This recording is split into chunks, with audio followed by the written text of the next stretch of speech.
Welcome to thedoor.com. The Door is a platform where you can buy and sell anything, anytime, anywhere. Making money easy way. It's swift, secure, and easy. Dad.org, transforming lives. As an economy, and when outside forces came in, African Union did not do anything. That was sad. An African leader was taken on the streets and killed. What are you going to do as African Union to get some teeth in the defense processes of the continent? That's the first question. I'm glad you asked that question. And if the truth be told, the African Union was not pleased with the manner in which the UN Security Council voted to take out Saddam in the manner that they did. The African Union had a plan. Zuma, President Zuma of South Africa, had already accepted him for asylum. Plans were underway to talk to Gaddafi for him to move to South Africa. So yes, the decision to take out Gaddafi went against the wishes of the African Union. We wished things had been handled a little differently. You're quite right. I think, but when you're coming up against more powerful forces, again, it goes back to Africa taking its rightful place on the world stage. But AU was clearly opposed to the manner in which Gaddafi was taken out without a plan for replacement, which is what led us to the Libya that we have today. My second question, black racism on white. I've seen farms being taken over by Mugabe forces, the ZANU-PF people. What is the African Union doing to, when we talk about racism from Africa and we bash colonists, and we actually are doing that to their citizens right there, what are you going to do to recompensate and rehabilitate those citizens who have been there for 4 generations, 5 generations? What is African Union going to do for that? Okay, I like the fact that you're putting a timeline there. See, with history, we have a tendency to say, well, let's start the story from here moving forward. But let's not talk about the story going back. In Zimbabwe, you have to say, how did we get there? Let me take 1 minute and summarize it for you. When the British came to Zimbabwe, they analyzed the country and divided it into 4 regions. Region 1 was the best soil, the best rains, best conditions for farming. Region 2, pretty close to Region 1. Region 3, there were some areas there, the soil was not so good, and the rain was good, but not the best. Region 4, no rain. The soil was horrible, mosquitoes and sesaflies. So they set out a plan. If you were an adventurous British, a veteran of the First or Second World War, you were guaranteed 2,000 hectares. Hectares, multiply 2,000 by 2.2. You were guaranteed that much in Zimbabwe, plus any loot from the local people. So a British man would land in Zimbabwe. So based on the regions that they had decided, they were going to move all the black people, preferably from the region 1 and 2 to region 4. So the process started. And how did a British map up their land? You got on a horse, they'll tell you this region. Get on a horse, and you ride in one direction for a day until either you or your horse were tired. You put your peg. Tomorrow morning, you do the same thing. So it took 4 days for the Englishman to map up his land. At the end of the 4 days, everything in it is yours.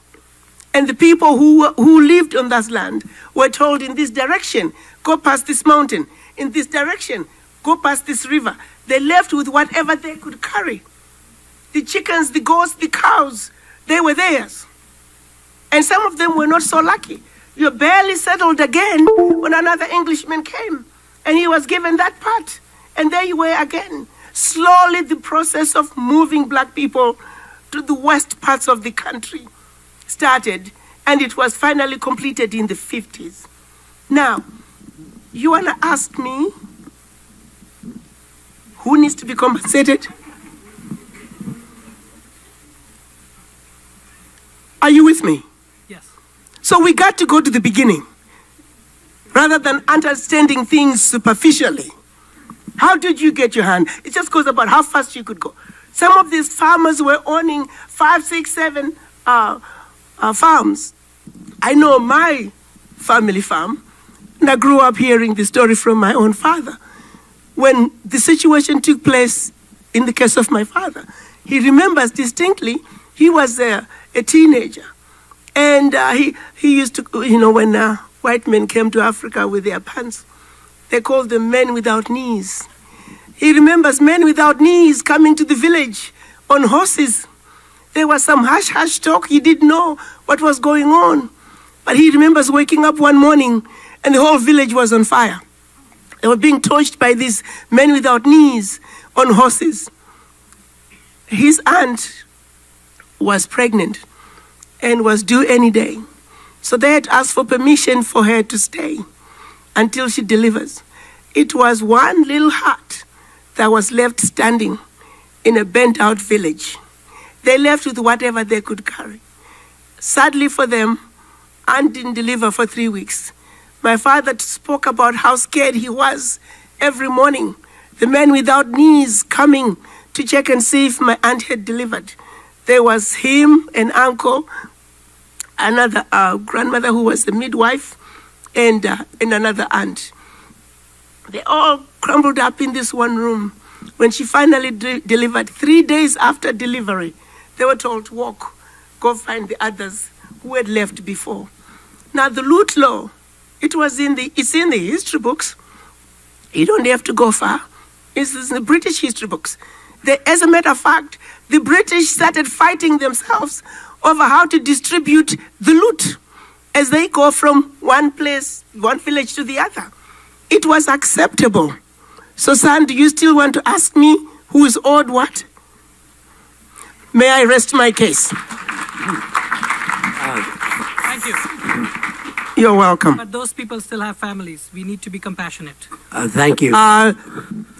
Those people still have families too. I do have families. And when I go home and they're still in Region 4, I got a problem with that. Thank you. Just 2010.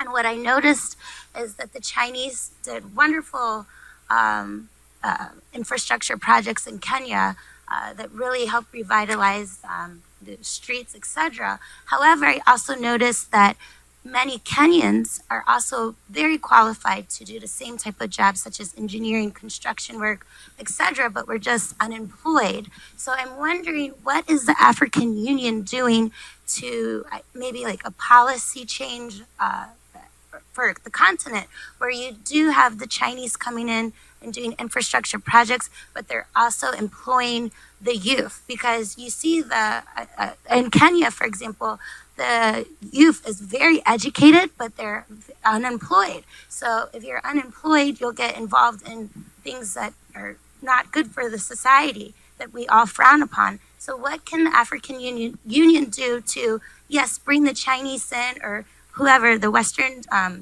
from France, from Britain, but also employ the people, the youth in particular? Your point is well taken. And like I mentioned earlier, we are actually seeing a change in the attitude. Now Chinese companies are being made to hire the locals, because that has been a problem. I'm not sure why it took so long to begin to do the pullback, but now, yes, absolutely, they are required to hire locals and also train locals. But at the same time, I go back to say, even we as diaspora, rather than sit here in America and other parts of the world and shoot out complaints, there is a role that we can play. But because we are not coming together as Africans, individually, we are groups of people who are sending, I think formally, anywhere from $50 to $60 billion into Africa. Informally, estimates say over $100 billion. And yet, we can't come together. If we were to come together and get that money into Africa in an organized way, Africa does not even need the aid.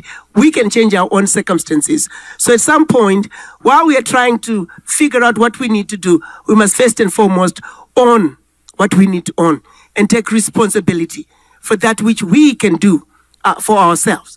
So for that one, my sister, I'll take it back to you say, rather than complain about the Chinese, what have you done for Africa? Thank you. Thank you for coming to speak to us today. And my question deals with the Nile River, and more specifically, I'd be interested to know what your stance is, and then collectively what the AU stance is, on the conflict between Egypt and Ethiopia over the Nile, and to what degree is the African Union concerned when General Sisi says that he's willing to utilize the Egyptian military to further Egyptian interest over the Nile? You know, it's one of those situations that you say to yourself, again, back to common sense, with especially those two countries. What about solar? It's all about power, and the two countries are fighting over water. What about solar? There's no need for that. So there's been something tabled to say, we build solar plants that'll provide the amount of power that Ethiopia needs and the amount of power that Egypt needs. Let's let the rivers be. Because there are options. Because otherwise, that's a war you can't win. There won't be any winners there. It's a loss for Ethiopia, it's a loss for Egypt. So the option is solar. And I've heard that conversation as a way of addressing the issue between the two countries. Thank you. Next. Hello, my name's Kensi Pukuta, representing KP Empire and Chris Consulting. I had the pleasure of meeting Her Excellency at the African Growth Initiative, the Brookings event, and I was very inspired by her response to my question. I want to thank both of you guys for being here. So my question is, in respect to the quote you mentioned in the very beginning, you're not African because you're born in Africa. Rather, you're African because Africa is born in you. And as a young African born here in the U.S., I am truly proud and blessed to be able to trace my roots directly through my parents, in particular, Congo-Brazzaville. So my question is, how can I start awakening some people, some of my fellow peer Africans who can trace their roots to Africa but are truly confused because of slavery or colonialism and don't have the privilege of visiting Africa, having African relatives and such? Now, I take it your parents are continental Africans? Yes. Now, you have a very special situation. You are like my children. I used to apologize to my children all the time to say, when you are at home, you are in Africa. Because I'm raising my children the only way that I know how, which is how my parents raised me. But when you step foot outside Africa, you are in America. So every day, you're having to make that journey and that transition. And I'm sure you know, some of you young ones, when you get together and you start talking about the dumb things your parents do, the dumb things your aunts do, and how they can't speak English. But we are raising you the only way we know how. So for you to have made that journey and successfully ended up the way you are, we say thank you and congratulations. The issues of African diaspora, as you may be aware, the African Union recognizes that for true sustainable change to come to Africa, it's going to need to involve the African diaspora. And the African diaspora, by African Union definition, is all people of African descent living outside Africa. That means those who were forcibly brought here in chains, and those who came here later in search of greener pastures. But be it as it may, we're calling on the Africans to come together. That's why I'm here. The quandary for most heads of states is, while we want the African diaspora to look back home, how do we go about it? It goes back again to the divisions among us. So it is really just imperative that we begin to work together as the African diaspora, a united African diaspora, just like the Jews do. You can walk into Jewish embassy, I'm told, and before age 18 and say, I'm a Jew, I want to go home. You get a round trip ticket home. That's what people do when they believe in themselves. Because we don't expect you kids to know Africa by osmosis, by bumping into me. We have to put together a plan as Africans to say, game is over. Something has got to give. How do we expect our children? And believe me, I'm doing my part to bring us together. So I'm counting on you to join us. Thank you. Thank and you. start by visiting your Africa House on 1640 Wisconsin Avenue. A number of African Union member states that have shown intent to leave the International Criminal Court because of a perceived bias against African war criminals when compared to war criminals from elsewhere. Every individual to stand trial in the ICC has been African.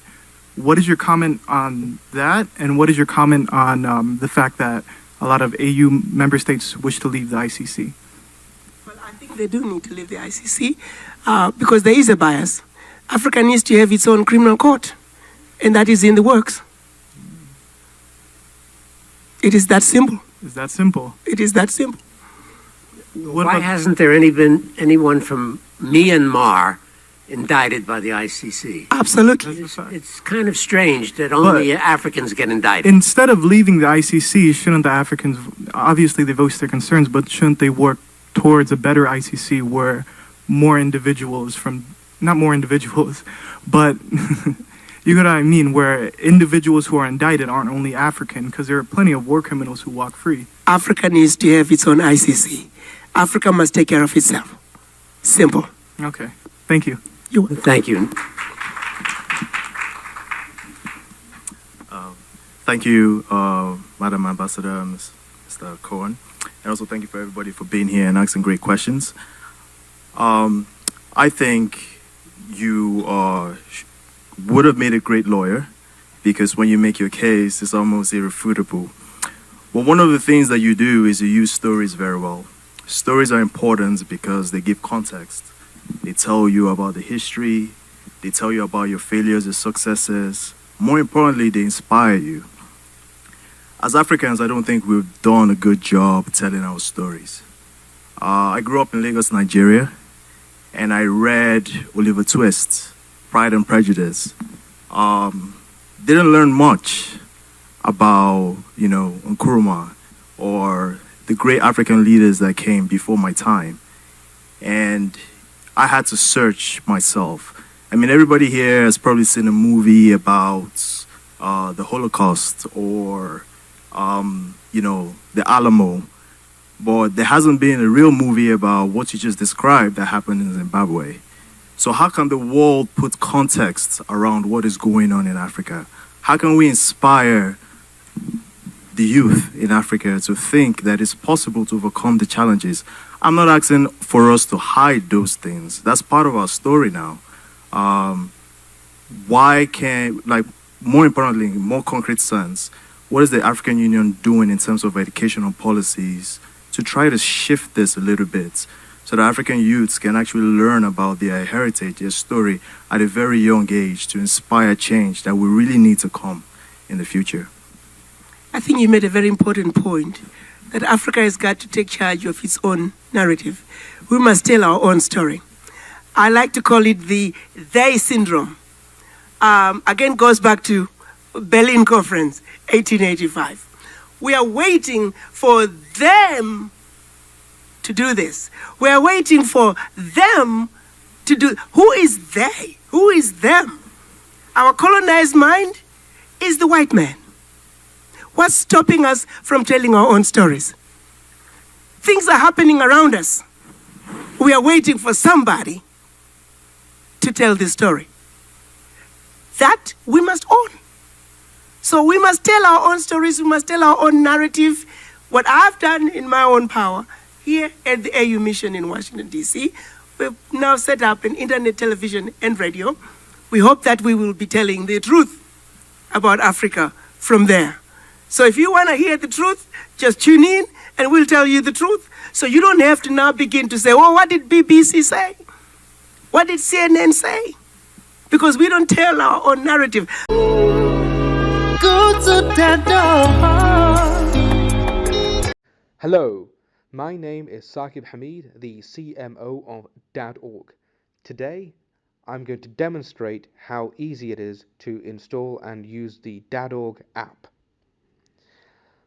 We have launched a new website, and with it, we are launching the app as well. So it's very important that you get the gist of this.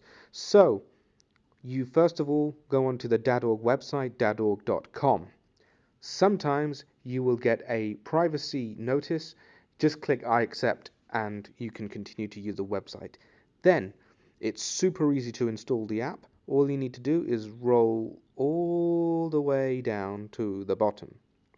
And here you can see there is a little green Android symbol next to the word download. You just click on him. And now it's downloading, and now it's opening this APK file.